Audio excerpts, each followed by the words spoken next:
안녕하세요. 미국 주식론 대학이 미준입니다. 6월 3일 금요일 미준의 저녁 방송을 시작합니다. 오늘 방송 오프닝에서는요, 굉장히 유명한 주식 투자의 격언 하나를 여러분들과 함께 읽으면서 시작을 해볼까 합니다. 자, 이 얘기는요, 썰 존 템플턴이라는 분이 하신 얘기인데, 이분 같은 경우는 굉장히 유명한 펀드 매니저고요. 경력이 한 40년 정도 펀드 매니저로 활동을 하면서 연평균 수익률이 무려 15%를 넘어갔습니다. 뭐 5년, 10년도 아니고 40년 동안 연평균 수익률이 15%를 넘어갔다는 것은 대단한 실적이잖아요. 자, 이렇게 성공적이었던 투자자분께서 굉장히 중요한 격언을 남기셨는데, 이 격언 같은 경우는 우리가 잘 알고 있는 켄 피셔도 굉장히 자주 인용을 하는, 제가 개인적으로 굉장히 좋아하는 이야기 중에 하나입니다. 자, 뭐라고 얘기를 하셨냐면요, The four most expensive words in the English language are this time it's different. 자, 이게 무슨 얘기냐면, 우리가 주식 투자를 할 때 굉장히 좀 피해야 하는, 우리에게 가장 많은 손실을 줄 수 있는 그런 얘기가 뭐냐면, 이번에는 다를 거야 라고 얘기합니다. 자, 이번에는 다를 거야 라는 얘기가 왜 나오냐면, 우리가 주식시장의 역사를 살펴보면요, 100년, 200년 계속해서 비슷한 패턴을 보여주고 있거든요. 항상 주식시장은 외부적인 영향으로 인해서 오르락 내리락 했었습니다. 그 와중에 여러 가지 이벤트가 발생을 했었죠. 뭐 전쟁도 났었고, 오일 쇼크도 있었고, 리세션의 경기가 침체되기도 했고, 굉장히 좀 다양한 우리가 상상하기 어려운 점들이 계속해서 발생을 하면서 주식시장이 폭락했고, 또 그리고 나면 시간이 지나면서 다시 폭등을 또 하는 이러한 추세가 반복이 됐었거든요. 하지만 결국 우리가 넓게 보면, 긴 시간을 보면 이 주식시장에서 계속 머물러 있는 사람들은 연평균 10% 가까운 건강한 수익률을 항상 거두어 왔습니다. 자, 그럼에도 불구하고 우리가 새로운 어려운 시기를 맞이하게 되면, 아, 이번에는 다를 거야, 이번에는 예전하고는 좀 케이스가 달라, 이렇게까지 어려운 적은 없었어, 이렇게 얘기하면서 이번에는 다를 것이다 라고 얘기하면서 주식시장을 빠져나가기가 쉽다는 겁니다. 불과 2년 전에도 비슷한 일이 있었죠. 2020년 3월 달에 팬데믹이 발생했을 때 정말 많은 사람들이 이번에는 다르다라고 얘기했습니다. 이번에는 세상이 끝나는 것 같다, 이렇게까지 팬데믹이 퍼져나간 적이 없어, 이번에는 사람들의 시체가 쌓이고 있고 정말 예전의 위기랑은 정말 다르다, 이번에는 한 10년 정도 있어야 회복이 될 거야, 이렇게 얘기했었거든요. 하지만 주식시장은 불과 몇 개월 하락하고 그리고 나서 다시 폭등을 시작했습니다. 따라서 우리가 이번에는 다를 거야 라고 생각하는 이런 얘기가 얼마나 위험한 얘기인지를 우리가 다시 한번 좀 생각을 해볼 필요가 있다, 이렇게 생각이 들어서요, 오늘 초반에 이러한 얘기를 여러분들과 공유를 해봤습니다. 지금 굉장히 어려운 시장이 이어지고 있습니다. 연준에서는 금리를 올리고 있고, 전쟁도 일어나잖아요. 굉장히 오래간만에 커다란 전쟁이 발발해서 오랫동안 지속되고 있고, 40년 만에 발생하는 인플레이션에 굉장히 좀 경기가 침체하는 모습을 보이고 있죠. 자, 그럼에도 불구하고 이번에도 다르지 않을 것이다 라고 생각하는 것이 굉장히 중요한 시점이 아닐까 합니다. 자, 이번 하락장 언제까지 지속될지는 모르겠지만 결국 꾸준하게 참을성을 발휘하는 투자자는 성공할 수 있다라고 믿으면서 오늘 방송을 열어볼까 합니다. 6월 3일 금요일 함께하는 미존의 저녁 방송 바로 시작합니다. 자, 오늘 방송에서도 시킹어파에 나와 있는 기사 하나를 함께 읽어볼 텐데요. 자, 이번에 함께 읽어볼 기사는 우리가 방금 전에 이야기했던 이번에도 다르지 않을 것이다 라는 이야기와 일맥상통하는 그런 줄거리가 포함이 되어 있습니다. 여러분들께서 직접 한번 읽어보시면 좋을 것 같고요. 자, 사인이 보인다. 어떤 사인이냐면요, 굉장히 좀 시비어하다, 그러니까 너무나 많이 지금 주가가 떨어졌는데 어느 부분에서 그러냐면 커뮤니케이션 서비스입니다. 우리가 보통 통신주라고 얘기하죠. 이 커뮤니케이션 서비스의 섹터에 있는 주식들이 너무나 많이 떨어졌는데 결국 버텀, 즉 이제 바닥을 찍었을 가능성이 굉장히 높다는 거죠. 자, 이러한 의견을 제시하고 있는 전문가는 BMO 캐피탈 마켓이라는 투자 기관에서 일하고 있는 전략가 브라이언 벨스키입니다. 자, 브라이언 벨스키가요, 이번에 XLC가 이제 아까 나왔던 커뮤니케이션 서비스 섹터를 얘기하는 거거든요. 자, 이 커뮤니케이션 섹터를 이번에 오버웨이트로 상향 조정했다. 따라서 5월 중순부터요, 이제는 매수를 시작하는 것이 좋겠다라고 투자 의견을 제시를 하고 있습니다. 자, 그 이유가 여기 나와 있는데, 이 커뮤니케이션 서비스 섹터는요, 그동안 S&P 500, 즉 미국 증시의 기준이 되는 S&P 500에 비교했을 때 지난 9월 달부터 지금까지 한 7, 8개월 정도가 지났는데요. 그동안 주가가 한 24%나 S&P 500보다 처져 있었다고 합니다. 따라서 굉장히 좀 좋지 않은 시장인데도 불구하고 그거보다도 24%가 떨어졌다는 것은 굉장히 좋지 않은 추세를 최근까지 보여왔다, 이렇게 우리가 우리가 이해를 해볼 수가 있는 거죠. 자, 그리고 지난 1년 동안을 기준으로 했을 때는 24%는 이제 9개월, 8개월을 기준으로 했을 때고요. 12개월을 기준으로 했을 때도 커뮤니케이션 서비스 섹터가 미국 증시 브로드마켓, 즉 S&P 500보다 22%나 주가가 오히려 더 하락했다. 이렇게 우리가 생각을 해볼 수가 있습니다. 자, 이 22%나 커뮤니케이션 섹터가 미국의 기준보다 떨어진 것은요, 지금 레코드에 따르면 로이스트니까 가장 좋지 않은 실적이라고 합니다. 따라서 커뮤니케이션 섹터는 그동안 보통 S&P 500의 평균보다는 늘 괜찮은 실적을 올려왔다. 이렇게 우리가 생각을 해볼 수가 있겠죠. 커뮤니케이션 섹터가 이렇게 S&P 500의 평균보다 22%나 처지는 현상은 처음 있는 일이다. 이렇게 우리가 생각해도 좋을 것 같습니다. 자, 우리가 분석을 이번에 해보니까 어떠한 사항을 발견할 수 있었냐면 굉장히 좀 극한 상황이잖아요. 따라서 이런 현상이 일어난 적이 없었는데 너무나 극적인 그러한 수익률 하락이 커뮤니케이션 섹터에 일어났기 때문에 아마도 굉장히 빠르게 다시 반등하지 않을까, 이렇게 우리가 예측을 해볼 수 있다는 거죠. 자, 그리고 그렇기 때문에 지금 이 그룹에 대해서, 커뮤니케이션 섹터에 대해서 앞으로 좋은 주가의 흐름을 우리가 긍정적으로 생각하는 하나의 이유가 되고 있다라고 그의 논리를 펼치고 있습니다. 자, 몇 가지 예시가 나오는데요. 2015년, 그러니까 한 7년 전이죠. 그때 커뮤니케이션 서비스가 언더퍼폼 한 적이 있다고 합니다. 시장 지수보다 굉장히 주가가 좋지 않은 추세를 보여줬다, 이렇게 생각할 수가 있는데 어느 정도로 처져 있었냐면 1월 달에 10% 정도 시장 지수보다 떨어진 적이 있다는 거죠. 자, 그런데 이 현상이 일어나고 나서 한 9개월 후에는요, 무려 더블 디짓이니까 10% 이상 시장보다 더 좋은 모습을 보여줬다. 따라서 커뮤니케이션이 이렇게 시장 지수보다 처져 있을 때는 좋은 투자의 기회가 될 수 있다는 단적인 예가 될 수 있다. 이렇게 이해가 가능하겠죠. 자, 그뿐만이 아니라 한 가지의 더 논리가 성립이 되는데 어떤 얘기냐면요. XLC, 즉 커뮤니케이션 섹터에 들어가 있는 주식들 중에 현재 80% 이상이요, 주가가 최고점에 비해서 20% 이상 미끄러져 있는 상황이라고 합니다. 따라서 하나의 섹터를 이루는 수많은 종목이 있을 텐데 이 중에서 80% 이상이 20% 이상 폭락했다는 것은 보통 일이 아니죠. 대부분 많이 빠졌다는 거잖아요. 자, 그런데 문제는 뭐냐면 이 섹터의 과거 역사를 살펴보니까 어떠한 점을 우리가 살펴볼 수 있었냐면 2020년 3월 달에는 전체 종목 중에 85%가 20% 이상 떨어진 적이 있었고요. 그리고 2018년 굉장히 좋지 않았던 두 개의 시기죠. 최근에 가장 좋지 않았던 시기였던 2018년 12월에는요. 전체 커뮤니케이션에 들어가 있는 종목 중에 77%가 20% 이상 하락한 적이 있다고 합니다. 자, 그런데 이 두 번의 경우 모두 이러한 숫자가 나타나자마자 그게 바로 바닥이었다. 그 이후부터는 계속해서 주가가 상승했다는 것을 우리가 역사적으로 살펴볼 수가 있다는 겁니다. 따라서 지금 현재 이 커뮤니케이션 섹터를 이루고 있는 종목들 중에서 어떤 종목이 좀 프리미엄이 많이 하락했는지를 확인하고 또 그 중에 실적이 뒷받침이 되는 종목을 우리가 찾을 수 있다면 이런 종목에서 앞으로 향후 1년, 2년 동안 좋은 수익률을 기대해 볼 수 있지 않을까, 이렇게 우리가 생각을 해볼 수가 있다는 거죠. 자, 그래서 총 8개의 주식이 여기서 소개가 되고 있는데요. 이 표에서 나와 있는 주식의 기준은 뭐냐면 현재 NTM 뭐냐면요, Next 12 months입니다. 따라서 forward죠. 앞으로 다가오는 12개월 동안 이 기업이 만들어낼 것으로 기대되는 실적에 비해서 시가총액이 어느 정도까지 떨어져 있는가, 그걸 보는 거예요. 그래서 뭐 단편적인 예로 알파벳 A, GOOGL 같은 경우는 18.6배까지 떨어져 있거든요. 그리고 나서 이제 뒤에 숫자가 하나 더 나오는데 이 숫자는 뭐냐면 가장 최근에 좋지 않았던 게 2020년 3월이죠. 그때랑 지금 밸류에이션을 비교해 보는 거예요. 그래서 그때에 비해서도 오히려 더 빠졌다는 겁니다. 여기 마이너스가 앞에 붙어 있다는 것은 2020년 3월 팬데믹의 영향으로 인해서 많은 사람들이 정말 패닉에 빠졌을 때랑 비교했을 때도 오히려 주가가 더 떨어져 있다는 거죠. 알파벳 GOGL, GOG도 마이너스죠. 그리고 밑에 나와 있는 메타도 0.4 마이너스고요. 그리고 버라이전도 마이너스죠. 마지막으로 넷플릭스도 마이너스를 보이고 있습니다. 따라서 이런 종목들은 지금 2020년 3월보다도 오히려 더 빠져 있다. 이렇게 정리가 가능하죠. 자, 최근에 P 레이시오가 어느 정도까지 떨어져 있는지를 여기가 정리를 해주는데요. 조금 이따 제가 시킹 알파에 들어가서 다시 한번 여러분들과 확인할 수가 있을 것 같습니다.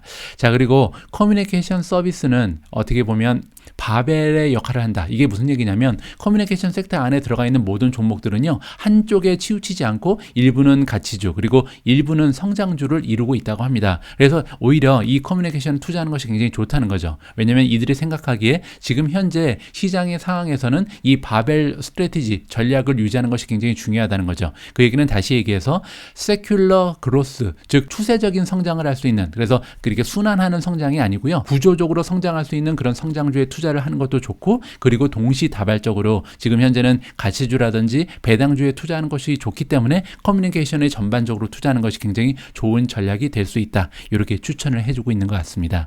요 밑에 이제 그래프 하나가 나오는데요. 아까 말씀드린 것처럼 S&P 500에 비해서 이 커뮤니케이션 섹터의 주가가 어느 정도 빠져 있는지를 보는 거예요. 그래서 2007년부터 지금까지 보시면요, 이렇게까지 커뮤니케이션 섹터가 그 시장의 지수에 비해서 현저하게 언더퍼폼한 적이 없다는 거죠. 그래서 이렇게 많이 빠졌기 때문에 앞으로 반등을 한번 우리가 기대해 볼 수 있다. 이렇게 이번 기사를 통해서 알려주고 있습니다.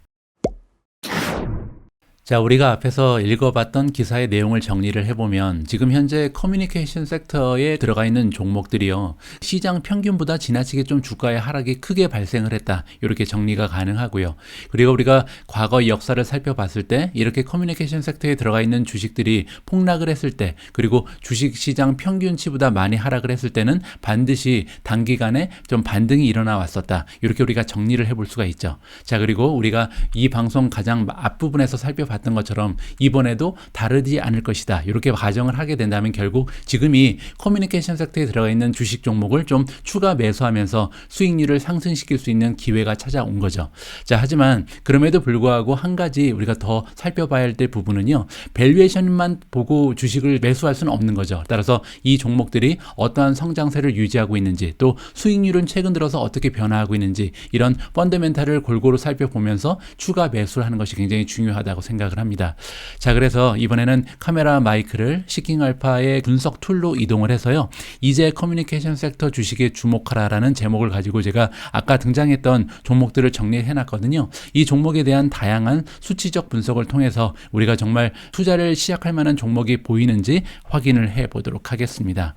자, 아까 그 기사에 나왔던 종목이 다 해서 8개였는데요. 그 중에 구글이 2개가 들어가 있었습니다. GOGL 그리고 GOOG가 포함이 되어 있었거든요. 따라서 그거는 이제 하나만 포함하는 게 맞는 것 같아서 7개로 줄여서 하나하나씩 한번 분석을 진행해 보도록 하겠습니다. 첫 번째 나와 있는 종목은요, CMCSA, 굉장히 복잡한 심볼을 가지고 있는데 컴캐스트 코퍼레이션이고요. 두 번째는 디즈니, 세 번째는 FB, 메타 플랫폼즈죠. 네 번째 구글, 알파벳, 다섯 번째가 넷플릭스고요. 여섯 번째가 T는 AT&T를 얘기합니다. 마지막이 버라이전.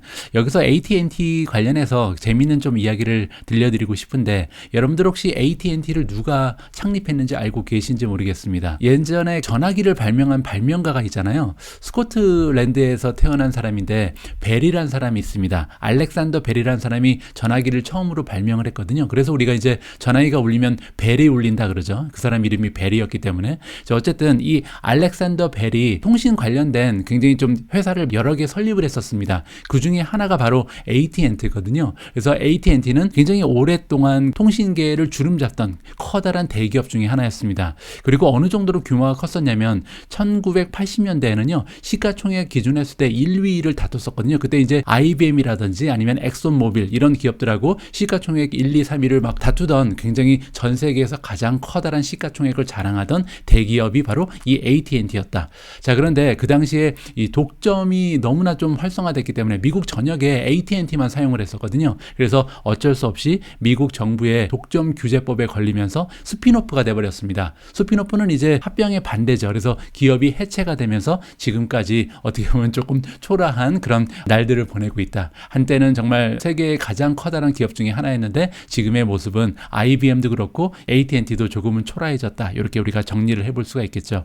하지만 아직까지도 전 세계의 가장 커다란 통신 기업 중에 하나인 것은 틀림이 없다. 이렇게 우리가 인정을 해줘야 될 것 같고요. 자, 어쨌든 이렇게 7개 종목을 가지고 다양한 수치의 분석을 진행해 보도록 하겠습니다.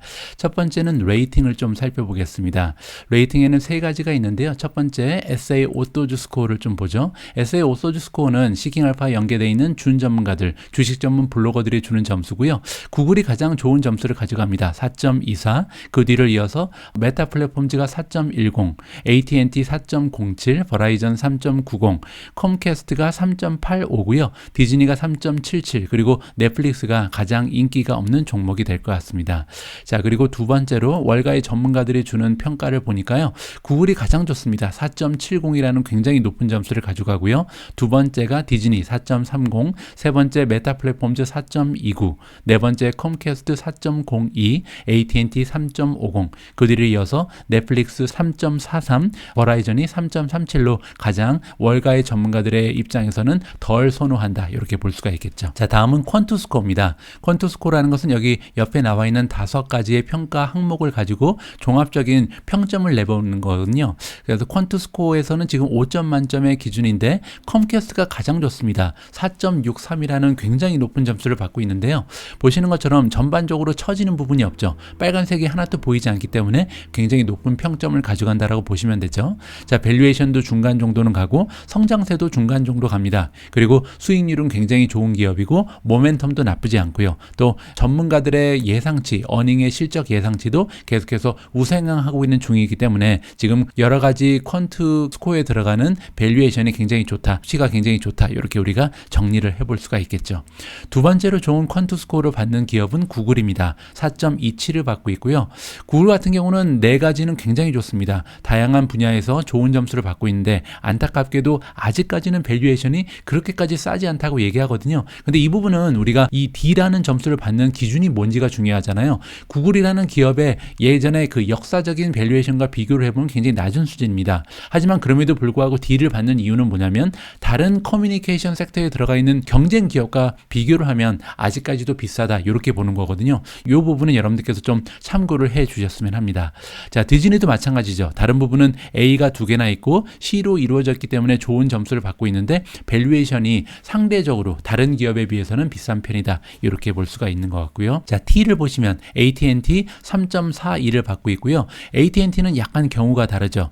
이거 보시면 성장세 때문에 지금 점수를 많이 잃었거든요. 그래서 조금 있다가 우리가 매출의 성장 추세를 살펴보겠지만 AT&T는 성장이 둔화되면서 점수를 많이 뺏겼다, 이렇게 정리가 가능하죠. 버라이전도 마찬가지입니다. D-를 성장세에서 받았고요. 페이스북, 메타 플랫폼주를 보시면 성장세가 지금 둔화되고 있는 것이 역시 마찬가지로 문제라고 볼 수가 있죠. 자, 넷플릭스는 지금 빨간색이 2개가 보입니다. 하나는 밸류에이션에서 D를 받고 있고 또 하나는 모멘텀. 따라서 넷플릭스는 지금 주가의 힘이 너무나 빠져 있기 때문에 앞으로도 더 떨어질 가능성을 우리가 염두를 해봐야 된다, 이렇게 지금 이해가 가능하겠죠. 자, 그리고 시킹 알파에서는요 워닝 메시지를 이렇게 주게 됩니다. 근데 넷플릭스 같은 경우는 지금 퀀투 스코어가 너무나 많이 떨어져서 워닝을 받고 있습니다. 그래서 투자의 그 시기를 좀 늦추거나 아니면 좀 포기를 해라, 이런 식으로 지금 시킹 알파에서는 경고의 메시지를 주고 있다. 이 점도 참고를 하시면 좋을 것 같고요. 자, 이번에는 어닝 쪽만 좀 구체적으로 보도록 하겠습니다. 최근 들어서 어닝의 예상치가 계속해서 우상향하고 있는 종목이 2개 정도가 보이는데요. 컴캐스트가 가장 좋죠. B 플러스를 받고 있고 넷플릭스 역시도 최근 들어서 어닝의 실적 예상치는 올라가고 있습니다.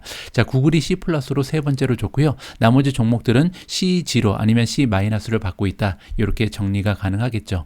자, 다음은 배당을 좀 보겠습니다. 배당을 주고 있는 종목이 세 종목이 보이는데요. 자, 일단 AT&T가 6.86% 가장 좋은 배당률을 자랑하죠. 원래 이제 배당주기 때문이죠. 버라이전도 나쁘지 않습니다. 5% 가까운 배당률을 보이고 있고 컴캐스트가 2.32%.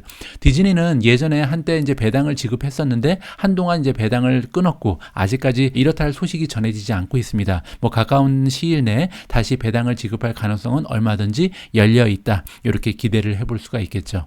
자, 이번에는 밸류에이션으로 넘어갑니다. 자, PE 레이쇼를 기준으로 해서 한번 볼 텐데요. 자, 현재 AT&T가 PE 레이쇼가 가장 낮습니다. 8.93을 보이고 있는데 PE 포워드 앞으로 12개월을 기준으로 해도 8.29니까 나쁘지가 않죠. 자, 그럼에도 불구하고 여기서 그냥 AT&T가 가장 좋네, 이렇게 보면 좀 어렵다는 거죠. 그 이유가 뭐냐면요. 한번 클릭을 해보죠. AT&T 들어가서 밸류에이션으로 들어가시면 자, 여기 나와 있는데 PE 레이시오 8.93, 과거 평균이 안 나오네요. 여기 보시면 예를 들어서 PE 논갭이 8.29인데 원래 한 9.60밖에 되지 않죠. 따라서 밸류에이션이 떨어져 있는 건 사실이지만 과거 평균하고 비교했을 때 많은 차이가 나지 않는다. 이 부분에 우리가 좀 집중을 해야 된다는 거죠. 따라서 밸류에이션이 무조건 낮다고 좋은 것이 아니고 밸류 트랩에 갇히지 않기 위해서는 과거에 비해서 얼마나 떨어져 있는지 이 부분을 우리가 좀 신경을 써서 볼 필요가 있다, 이렇게 좀 말씀을 드리고 싶습니다.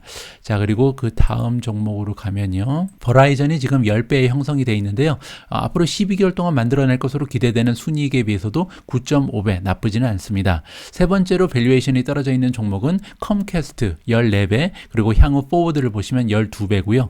자, 메타플랫폼즈 14배, 16배입니다. 따라서 지금 현재 주가가 너무나 많이 떨어지면서 메타플랫폼즈의 PER은요, 어떻게 보면 가치주랑 비교해도 손색이 없죠. 자, 그런데 문제는 앞으로 향후 12개월 동안은 오히려 이 PER이 올라간다. 그 얘기는 실적이 과거 12개월보다 향후 12개월에 오히려 줄어들 가능성을 우리가 좀 생각을 해봐야 되는 겁니다. 자, 넷플릭스도 17배, 17배니까 굉장히 싸졌죠. 자, 구글은 20배, 20배, 디즈니가 73배, 26배입니다. 따라서 지금 디즈니 같은 경우는 과거 12개월을 기준으로 하면 아직까지도 너무나 비싸죠. 자, 그런데 고무적인 부분은 앞으로 향후 12개월 동안, 앞으로 이제 1년 동안은 뭐 테마파크 같은 것도 계속 열면서 조금씩 회복할 가능성이 굉장히 높다. 이렇게 기대를 해볼 수가 있는 거겠죠. 자, 프라이스 투 세일즈도 한번 보도록 하겠습니다. 1년 동안 만들어낸 매출에 비해서는 지금 시가총액이 어느 정도 형성이 되는지. 자, AT&T 같은 경우는요, PES 레이시오가 1.0 밑으로 떨어져 있습니다. 이 얘기는 뭐냐면 지난 1년 동안 만약에 AT&T가 100억을 만들었으면요, 현재 시가총액은 93억밖에 되지 않는 거죠. 따라서 매출보다 시가총액이 더 낮아져 있다. 이렇게 평가가 가능하고요. 버라이전은 1.59배, 그리고 컴캐스트는 1.67배, 굉장히 낮습니다. 디즈니도 PS로 보니까 나쁘지가 않죠. 따라서 디즈니에 지금 필요한 것은 매출의 성장보다는 오히려 수익률을 어떻게 하면 올릴 수 있는가, 이 부분도 굉장히 중요하다라고 우리가 가정을 해볼 수가 있고요. 넷플릭스도 PS 레이시오는 좋습니다. 2.81, 메타플랫폼즈 4.39, 그리고 구글이 5.6배 정도 형성이 돼 있다. 이렇게 정리가 가능합니다. 자, 이번에는 성장세를 한번 살펴볼 텐데요. 매출의 성장을 기준으로 하니까 구글이 단연 1위입니다. 지난 12개월 동안 매출이 37% 올라간 기업이 구글이고요. 지금 향후 12개월 동안은 23.5%라는 건강한 성장을 기대해 볼 수가 있습니다. 두 번째로 디즈니가 31%, 하지만 향후 12개월 동안은 14%에 불과할 것으로 보이거든요. 이 부분은 조금 아쉽죠. 아직까지 이제 팬데믹이 완전히 종료되지 않았기 때문에 이 수치는 어느 정도 팬데믹의 추세에 따라서 향상 가능하지 않을까 기대를 해볼 수가 있겠습니다. 메타플랫폼즈 26%, 19% 나쁘지 않은 숫자고요. 컴캐스트 15%, 6%, 넷플릭스 15%, 12%, 버라이전이 3%, 2% 굉장히 좀 성장이 둔화돼 있죠. 그리고 이제 마지막으로 나오는 AT&T 같은 경우는 오히려 마이너스 성장을 보인다. 이 부분 때문에 지금 밸류에이션만 보고 주식에 투자하면 안 된다는 말씀을 제가 드린 거고요. 자, 다음은 프로피타빌리티, 수익성을 보도록 하겠습니다. 수익성은 넷인컴 마진을 기준으로 할 텐데요. 넷인컴 마진이 가장 좋은 기업은 메타플랫폼즈입니다. 100만 원을 매출로 올리면 100만 원 중에 31만 2천 원이 지금 순이익으로 남는 거거든요. 굉장히 높죠. 그리고 프리캐시플로우 마진도 26.5% 가까이 되고요. ROE는 29.07, 세 가지 모두 굉장히 건강합니다. 구글 만만치 않죠. 27%, 19%, 30%, 넷플릭스가 16, 53, 32, 현금 흐름이 굉장히 돋보이죠. 자, 그리고 버라이전이 15%, 3%, 27%를 보여주고 있고요. 컴캐스트가 11.9%, 10%, 14%, AT&T가 10%, 26%, 그리고 10%를 보여주고 있습니다. 마지막으로 디즈니가 아직까지 수익률이 향상되지 못하고 있죠. 보시는 것처럼 넷인컴 마진이 3.4%에 불과하고요. 프리캐시플로우 7.8, 그리고 ROE가 3%에 불과합니다. 따라서 앞에서 제가 말씀드린 것처럼 디즈니는 앞으로 수익률도 좀 올릴 필요가 있다. 따라서 매출도 계속 성장시켜야 하지만 수익률 역시도 향상하는 모습을 보여줘야만 주가가 반등할 기회가 있겠다. 이렇게 정리가 가능할 것 같습니다. 자, 마지막으로 부채 상황을 좀 보시죠. 부채 같은 경우는 데투 에퀴티 레이시오를 좀 기준으로 볼 텐데요.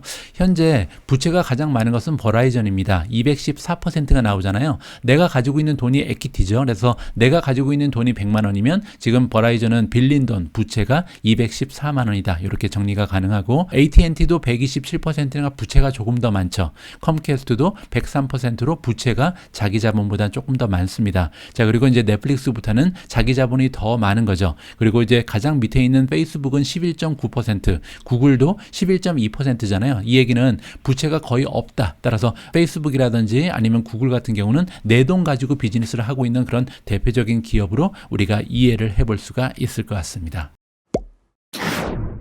자, 지금 여러분들께서 보고 계신 화면은요, XLC의 메인 페이지입니다. XLC는요, 앞에 기사에서 우리가 잠깐 살펴본 것처럼 커뮤니케이션 서비스 섹터의 지수를 추종하는 ETF다. 이렇게 보실 수가 있거든요. 자, 그런데 시킹 알파의 분석에 따르면 지금 XLC라는 ETF를 SA 오토즈 레이팅이 셀이 나오고 있습니다. SA 오토즈라는 것은 이제 시킹 알파에 연계되어 있는 블로거들이 주는 점수죠. 근데 2.0밖에 못 받으면서 셀이 나오고요. 퀀트 레이팅은 더 좋지가 않습니다.